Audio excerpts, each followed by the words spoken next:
The episode begins with Sari sitting with Princess Amat, who has prepared many dessert dishes called Dionia.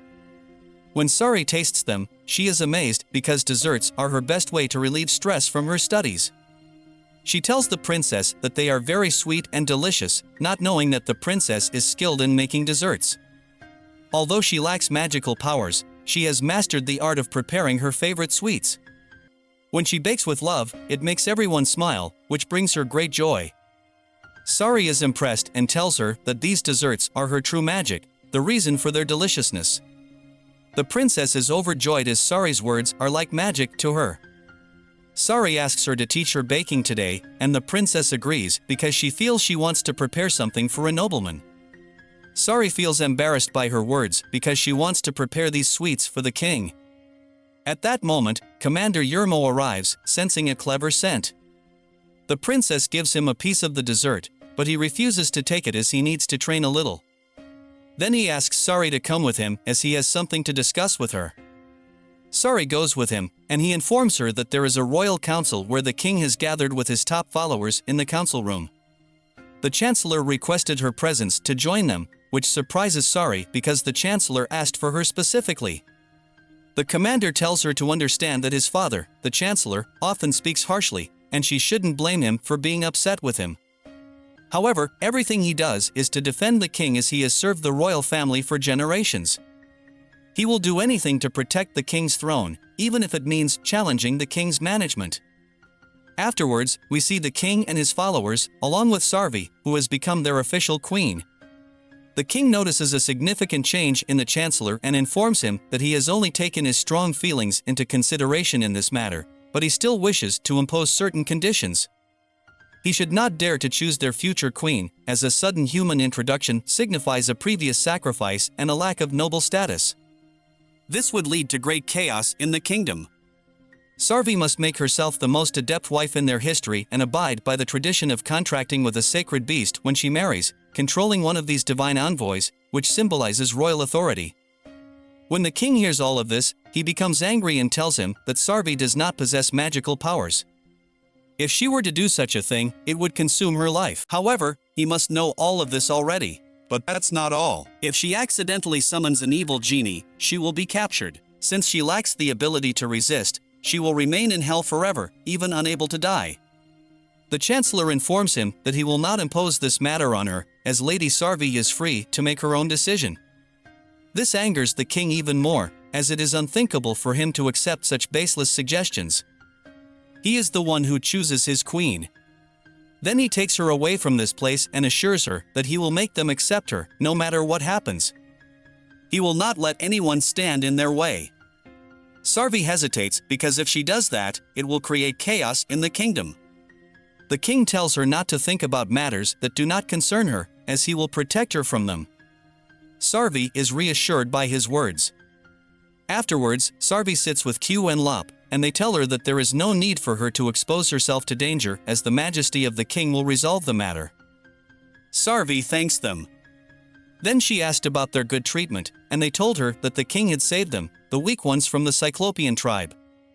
They both require working together for a task, but the king gave them an honest job of doing small tasks in the palace. What matters to the king matters to them as well, and she is very kind to them, which is why they love her.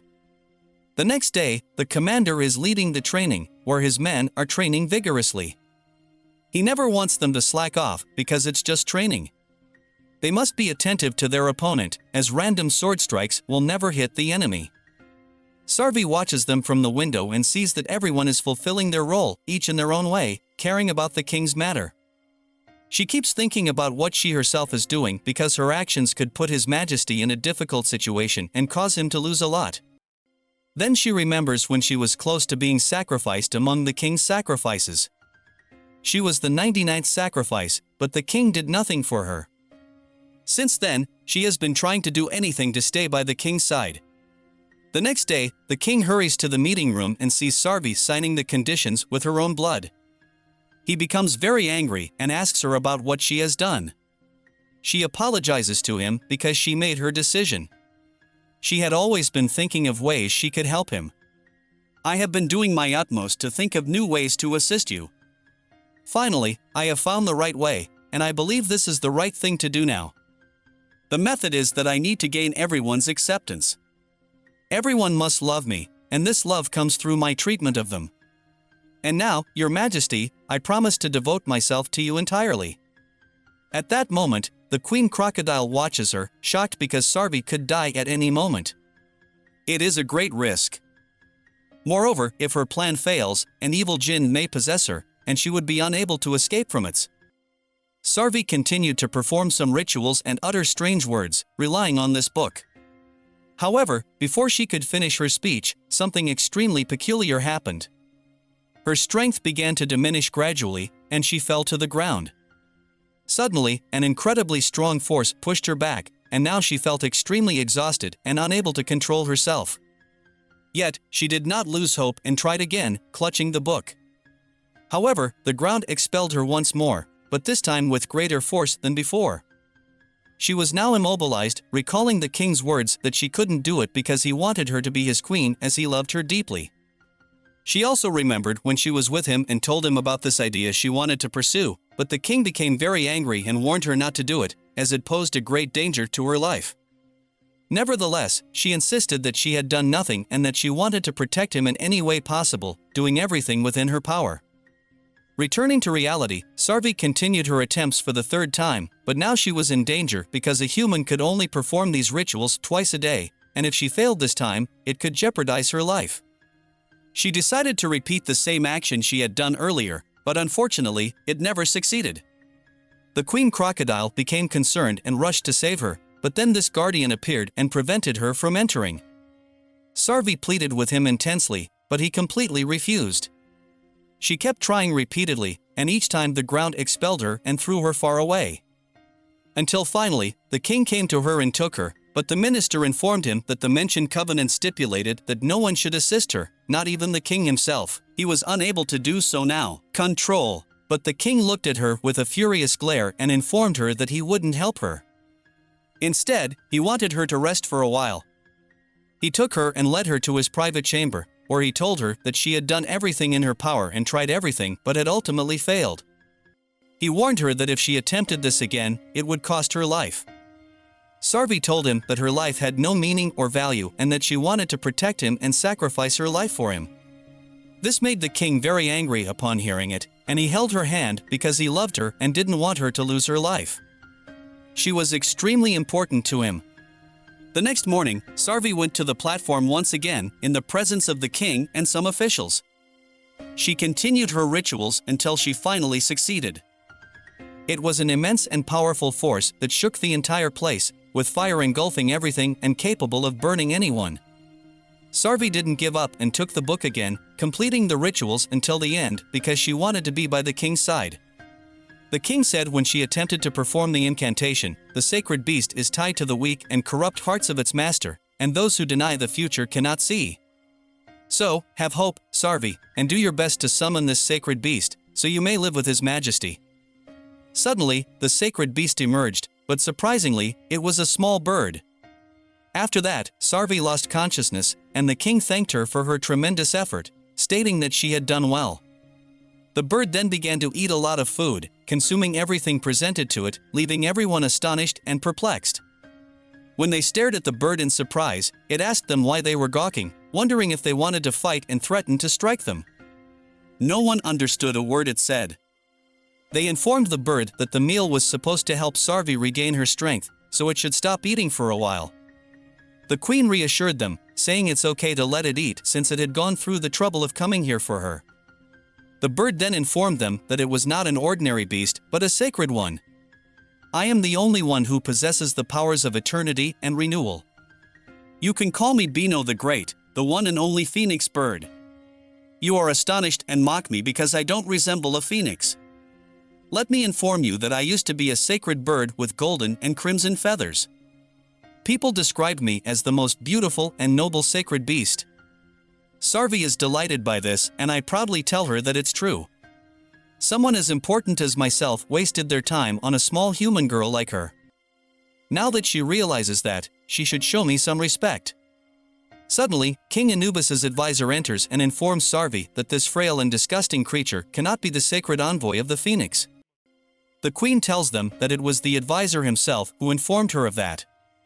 This angers the bird, and it responds to the advisor by calling him a frail and disgusting creature, mocking him as a dog and asking if he's mocking me, the phoenix. I have lived 100 times more than him, and I will punish him severely, you fool. It's astonishing that no one except for those who summon me, namely Queen Sariphi, understands my words. Sariphi tells the advisor that she wants to know if the people will accept this sacred beast as their king. This beast doesn't resemble a phoenix at all, and they won't accept it unless it takes a more majestic form through a miraculous transformation. But wouldn't that be embarrassing?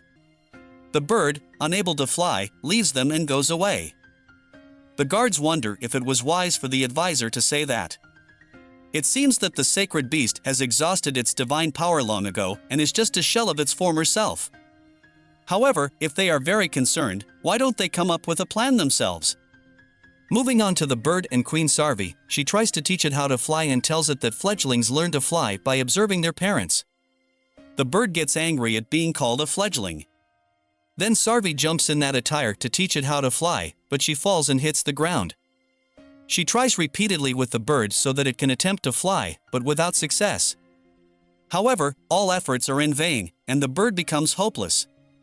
It tells Sariphi that it knows itself better than anyone else and that it has exhausted all its power. It feels like nothing more than a leftover chicken now, and it is deeply saddened by that. It remembers the past when there was a battle, and many soldiers, including itself, were injured and unable to fly or protect anyone. Sariphi apologizes to the bird and tells it that she actually imagined that it wanted to fly more than anyone else. She asks it not to discourage itself because even though it may be small and unable to fly, it has given her a lot of confidence. To her, it is a magnificent sacred beast. Afterward, Sariphi goes to fetch breakfast for the bird and searches for it. She finds the bird trying to fly, putting in its best effort. Suddenly, the king's advisor appears, aiming an arrow at the bird, intending to kill it. The guard with him warns that our actions might have severe consequences, as infiltrating the royal palace and killing this wretched bird is highly dangerous. If the king finds out, he will end our lives. The king's advisor tells him to keep watch and continue observing. Killing this despicable bird will reward us enough to live for half a year, and there is no more profitable job than this. The bird keeps trying to fly with all its determination, remembering when it was a majestic bird and when people abandoned and mocked it for becoming useless. It became a pitiful sight. However, it is determined to keep trying. It jumps down, attempting to fly, encouraged by Sariphi, who tells it that it can fly. But it crashes into a wall and continues to fall, still attempting to fly. Suddenly, the queen jumps behind the bird, trying to save it from falling. The bird is astonished by her foolishness and says, "Who jumps to save a bird that cannot die? You must be the biggest fool in life." Then something extremely strange happens. The bird transforms into a golden and crimson-colored phoenix and saves the queen. The queen is overjoyed by this and tells the bird that its power has been restored, addressing it as the Lord Phoenix. The bird informs her that it is the one who controls the power of renewal and that it will always return as long as she trusts in it. The king's advisor and all the soldiers are shocked by this development. The fans of the princess rejoice at the immense power of the sacred phoenix bird, while the city's residents are amazed by its sudden appearance. They are aware that it only appears during festivals. The phoenix bird tells Sariphi that it hasn't flown in a long time, even to the extent that she is heavy on its back. She should get off it, causing her to fall. Sariphi says while falling, "As long as someone believes in me, I can be strong." The king then catches her. And with that, the 5th episode comes to an end. Stay tuned for the next episode, and we encourage you to subscribe to the channel and activate the notification bell to receive all the latest updates.